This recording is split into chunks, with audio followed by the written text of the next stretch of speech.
बिस्मिल्लाहिर्रहमानिर्रहीम। अस्सलाम वालेकुम नाज़रीन, मैं हूं शहजाद मिर्ज़ा। आप देख रहे हैं हमारा यूट्यूब चैनल एक्सपोज न्यूज़।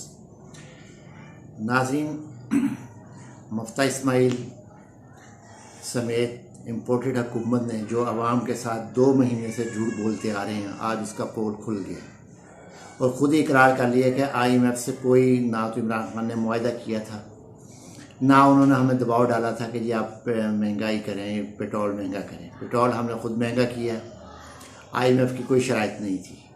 इससे ये साबित होता है ये दुश्मन है, मुल्क दुश्मन है, आवाम दुश्मन लोग हैं, आवाम को लूटने के लिए आए हैं। और नाज़रीन, दूसरा जो टॉपिक है आज वो है पंजाब हुकूमत, हमज़ा शहबाज जो कि इम्पोर्टेड हुकूमत का बेटा है और पंजाब में हुकूमत जाली तरीके से कर रहा है। इस शख्स ने, इस वज़ीर आला ने, ज़ालिम वज़ीर आला ने 28 नई गाड़ियाँ मंगवाई हैं, जिसकी 8 गाड़ियाँ आ चुकी हैं, बाकी गाड़ियाँ बाद में आएंगी। तो एक तरफ तो इनके पास पैसा नहीं है, आवाम को कहते जी 4 भाई हैं तो एक एक पीस खा लें, 2 भाई हैं आधी आधी रोटी खा लें तो गुजारा कर लें। एक तरफ 28 गाड़ियाँ आ रही हैं वज़रा के लिए। वो क्या मैशत नहीं है? मैशत इतनी भी नहीं है इनके पास। ये पैसा कहाँ से आया है? 28 गाड़ियाँ जो हैं ये कहाँ से आई हैं? बड़ी लग्जरी गाड़ियाँ जो दी जा रही हैं इनको, मुफ्ता इस्माइल और इनके जो है एहसन इकबाल वज़ीर मनसूबाबंदी। और ये क्या मनसूबाबंदी कर रहे हैं? ये तो कह रहे हैं एक प्याली बचाएं और एक चाय की प्याली पिएं, एक प्याली 2 की जगह 1 प्याली पी लें।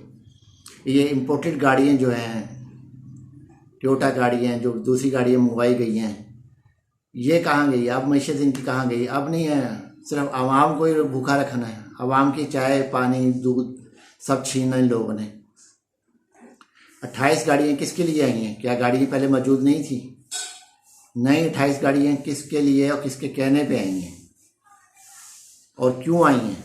एक तरफ तो मुफ्ता इस्माइल कह रहा है जी ज़हर खाने को पैसे नहीं हैं, और दूसरी तरफ गाड़ियों पे गाड़ियाँ आ रही हैं।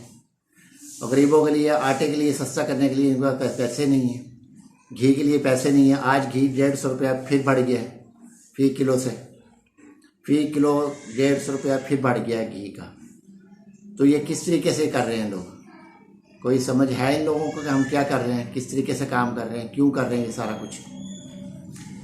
तो नाज़रीन, दूसरी तरफ ये है कि ये जो मुफ्ता इस्माइल ने आज बयान दिया है कि जी वो इस तरह हो गया, अब वो जो है पेट्रोल जो है वो मज़ीद महंगा पड़ना पड़ेगा। आज वज़ीर-ए-आज़म का, इम्पोर्टेड वज़ीर-ए-आज़म का भी बयान आ गया कि जी अब महंगा मज़ीद जो है मुश्किल फ़ैसले करने पड़ेंगे। कितने मुश्किल फ़ैसले करने हैं इन्होंने? कितने मुश्किल इन्होंने फ़ैसले करने हैं जो कि इन्होंने आवाम को मारना है? क्या इनके पास कोई जवाब नहीं है इस चीज़ का? किसी किस्म का कोई जवाब है इनके पास के कि ये महंगाई क्यों कर रहे हैं और किसके कहने पे कर रहे हैं? आज ये मान गए, IMF ने तो नहीं कहा था हमें, हम तो खुद महंगाई कर रहे थे। कोई मुआहदा नहीं हुआ था माजी में, किसी किस्म का मुआहदा नहीं है। अभी मुआहदा होना है, 1-2 दिन में ये खुशखबरी सुनाएंगे IMF से मुआहदा हो गया है इतनी चीज़ों पर। और IMF तो ये भी कह रहा है कि जनाब आप बढ़ाएँ, पेट्रोल की कीमत में मज़ीद इजाफा करें, जो कि सरकारी मुलाजमीन हैं उनकी जो तनख्वाहें हैं उनमें जो आप सब्सिडी दी है, जो उनको मराद दी जा रही हैं या उनकी तनख्वाहों में इजाफा किया गया है, वो वापस किया जाए, वो उनसे वापस लिया जाए, क्योंकि आपके पास मैशत नहीं है। अभी मैशत नहीं है तो 28 गाड़ियाँ आ गई पंजाब गवर्नमेंट के अंदर। हद होती है झूठ बोलने की, आवाम को बेवकूफ़ बनाने की। आवाम बेवकूफ़ अब नहीं रही, जब थी उस वक्त इनकी सुनती थी, अब आवाम बेवकूफ़ नहीं रही।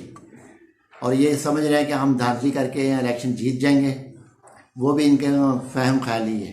कुछ भी नहीं होना इनके साथ, और इनका यही हाल होना जो अभी हो रहा है इनके साथ। नाज़रीन, वीडियो अच्छी लगे शेयर करें, लाइक करें और हमारा चैनल सब्सक्राइब करें। शुक्रिया।